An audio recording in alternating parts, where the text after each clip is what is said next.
Hello दोस्तों, स्वागत है आपका मेरे इस सैनिक समाचार चैनल में। दोस्तों, आज की वीडियो में बात करेंगे डिसेबिलिटी पेंशन पर जारी हुआ एक नया नोटिफिकेशन। और दोस्तों, इस नोटिफिकेशन से जेएसयू जवानों का होने वाला बहुत ज़्यादा नुकसान।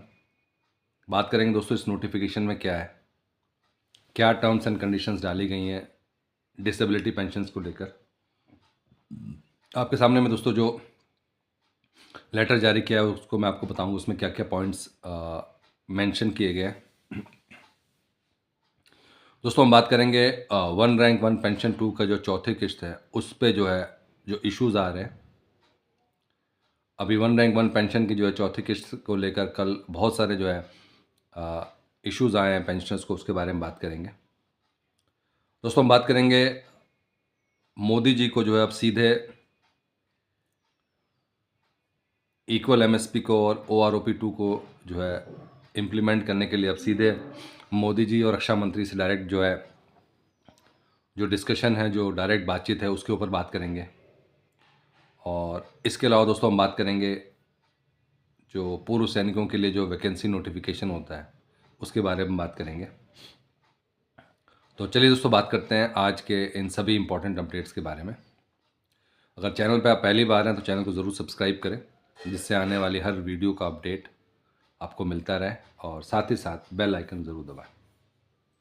दोस्तों, डिसेबिलिटी पेंशन जो आपको पता है कि इसमें बहुत मेजर चेंजेस आए हुए हैं। अब जो है दोस्तों एक और नोटिफिकेशन आया है, और उस नोटिफिकेशन में जो रेंज है, परसेंटेज है डिसेबिलिटी की, पहले जो परसेंटेज था वो ये था कि अगर लेस देन 50 है, तो अगर 1 से लेकर 49 तक है तो उसको 50 कंसिडर किया जाता था, और उनको जो है 50% की जो है डिसेबिलिटी के लिए एलिजिबल माना जाता था। जो लोग भी लेस देन 50 है, चाहे वो 2% है, चाहे 4% है, चाहे 10% है, लेस देन 50 का मतलब हो गया तो उनको सीधे सीधे 50% मिलता था, चाहे 11% हो गया, 15% हो गया। उसके बाद से जो दूसरी रेंज थी वो थी 50 से लेकर 75 तक। तो अगर किसी का 52 है, किसी का 57 है, किसी का 58 है, कुछ भी जो है 50 से लेकर 75 के बीच में, उसको जो है 75 दिया जाता था। और इसी तरीके से दोस्तों 76 से लेकर 100 तक को 100 मिलता था। दोस्तों, ये था क्लियर कट रेंज, जहाँ पे जो डिसेबिलिटी पेंशन अगर डिसाइड होती थी कि किस बेस पे डिसेबिलिटी पेंशन मिलना है, तो ये था एक टेबल जो हमने बात किया था, लेस देन 50, 50 टू 75 और 76 टू 100। अब दोस्तों जो चेंज हुआ है इसमें, सिविल और डिफेंस पेंशन दोनों के लिए जो है अब इसको जो है एक समान कर दिया गया है। अब इसमें दोस्तों है अप टू 50, जिनका अप टू 50 है उनको जो है 50% मिलेगा। जिनका जो है मोर देन 50 है और अप टू 75 है, उनको दोस्तों जो है, पहले दोस्तों था लेस देन 50 उसको 50 मिलता था, अब इसमें है अप टू 50। जिन लोगों का जो है जो मेडिकल बोर्ड एक्सेस करती है कि कितना डिसेबिलिटी है, तो उसमें अगर अप टू 50 आता है तो ही 50% के लिए एलिजिबल होंगे। और मोर देन 50 अगर बात करें हम लोग कि मोर देन 50 कितना है और 75 से कम है, तो इसमें पहले जो है 50 से कम था, तो अब है कि 1 to 50 जो है 50%, और मोर देन 50 यानी कि 51 से लेकर 75 तक 75 मिलेगा, और 75 टू 100 आपको 100 मिलेगा। तो दोस्तों ये चेंजेस किए गए हैं अब डिसेबिलिटी पेंशन को लेकर, और इसमें जो है यूनिफॉर्मिटी के लाना था सिविल और मिलिट्री में। It has been decided with the approval of competent authority to amend the rounding of table of government of India, जो लेटर था उसके अकॉर्डिंग जो है किया है। तो दोस्तों ये था जो लेटर जारी किया गया है, किसके बेस पे जो है जो डिसेबिलिटी पेंशन जो है डिसाइड होगी। तो दोस्तों ये था डिसेबिलिटी पेंशन को लेकर अपडेट। बात करते हैं दोस्तों वन रैंक वन पेंशन की, जहाँ पे बहुत लोगों के लिए जो है एक बहुत अच्छी खबर है। कि उनके खाते में जो है चौथी किश्त, साथ ही साथ दोस्तों स्पर्श ने जो है पेंशन स्लिप भी जारी कर दी है। तो जिन लोगों के दोस्तों 1 रैंक 1 पेंशन 2 का जो है चौथी किश्त आ गई है, उनके लिए उनको बधाई। लेकिन दोस्तों ये जो चौथी किश्त आई है वो सबको नहीं मिली है। तो इसी वजह से दोस्तों ये एक ऐसा रूल नहीं है कि सबको आ चुकी है। तो इसीलिए दोस्तों कई पेंशनर्स परेशान हैं कि उनके खाते में चौथी किश्त नहीं क्रेडिट हुई, कोई दिक्कत तो नहीं है, कहीं कुछ उस हिसाब से कोई दिक्कत तो नहीं आ रही। इसी को देखते हुए दोस्तों जो नियम था कि चौथी किश्त कब मिलने वाली है, दोस्तों इसमें साफ साफ कहा गया था कि चौथी किश्त फरवरी तक मिलेगी। दोस्तों जिनको नहीं आई है वो वेट कर सकते हैं, अभी बहुत लंबा टाइम है।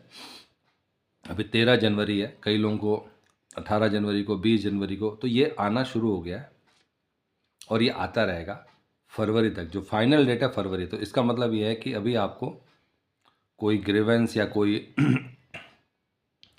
लेटर डालने की ज़रूरत नहीं है। किश्त आनी शुरू हो गई है और फरवरी तक सबका किश्त आ जाएगी। जैसे कि क्योंकि फाइनल डेडलाइन वही दी है, जैसे आपका बैंक में पेंशन होता है कि पेंशन जो है 24 तारीख से मिलना शुरू हो जाता है 25 तारीख से, और उसका मेन मोटिव यही होता है कि महीने के लास्ट तक जो है सबको ये पेंशन के अकाउंट में क्रेडिट हो जाए। तो दोस्तों इसी तरह से OROP 2 का जो मेन यही है कि फरवरी तक जितने भी हैं उन सबको मिल जाए। बस एक ही चीज़ आपने ध्यान रखनी है कि आपको जो इंस्टॉलमेंट मिल रही है वो आपके अकॉर्डिंग होनी चाहिए। ये देखना है कि आपको कम ना मिल रही हो।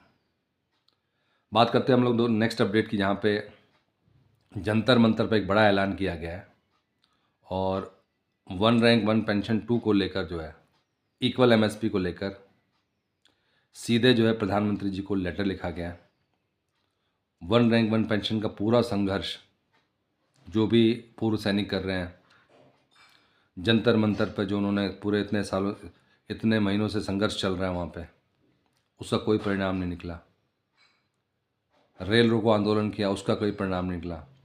कई सारे संगठन ऐसे हैं जो कि काफ़ी टाइम से जो है इसके लिए प्रयास कर रहे हैं। तो इन्हीं चीज़ों को देख के, क्योंकि इन सभी चीज़ों से कोई प्रयास नहीं निकल रहा है, कुछ सफलता हाथ में नहीं आ रही है, तो अब सीधे सीधे दोस्तों मोदी जी को लेटर लिखा गया है और उसमें 1 रैंक 1 पेंशन का जितना संघर्ष है उसके बारे में बताया गया है और उनसे रिक्वेस्ट किया गया कि इनको जल्द से जल्द ये जो मांगे हैं, बहुत पेंडिंग मांगे हैं, उनको जो है जल्द से जल्द पूरा किया जा सके।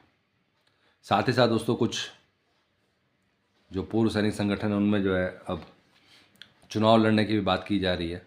तो दोस्तों वो अलग अलग जो है चीज़ें हैं जिस पे काम चल रहा है, लेकिन 1 रैंक 1 पेंशन को जो है इम्प्लीमेंट कराने के लिए जो है ये अभी तक का लेटेस्ट अपडेट है। बात करते हैं दोस्तों जो एक्स सर्विस मैन के लिए जो जॉब्स निकलती हैं। हमने बात किया था दोस्तों इससे पहले जो है अलग अलग जगह पे जो है पूर्व सैनिकों को, जिसमें कि JCOs ORs के लिए जो है वैकेंसी क्रिएट होती है। अभी दोस्तों जो वैकेंसी क्रिएट हुई है वो अगेन NCR रीजन में ही है, एक्स सर्विस मैन के लिए है। 5 इसमें पोस्ट है और इसमें भी आप जो है ईमेल के थ्रू जो है अपना जो भी आपका फॉर्म है वो सेंड कर सकते हैं। और इसमें जो है सैलरी पर मंथ, क्योंकि ये ड्राइवर की सैलरी है, तो इसमें जो है 23,000 के आसपास जो आपको सैलरी मिलेगी पर मंथ। और इसके जो रिक्वायरमेंट रहेगी, आपको 10 साल का आपके पास जो है मोटर व्हीकल चलाने का लाइसेंस होना चाहिए, एक्सपीरियंस होना चाहिए और ड्राइविंग लाइसेंस होना चाहिए। तो दोस्तों ये वैकेंसी निकली है और ये एक्स सर्विस मैन के लिए है और इसको आप जो है जिला सैनिक बोर्ड या राज्य सैनिक बोर्ड के थ्रू जो है मेल के थ्रू आप भेज सकते हैं। तो ये क्योंकि एक सर्विस मैन के लिए निकली है, तो ये आप जो आपका जिला सैनिक बोर्ड है उनके ईमेल आईडी पे कर सकते हैं। और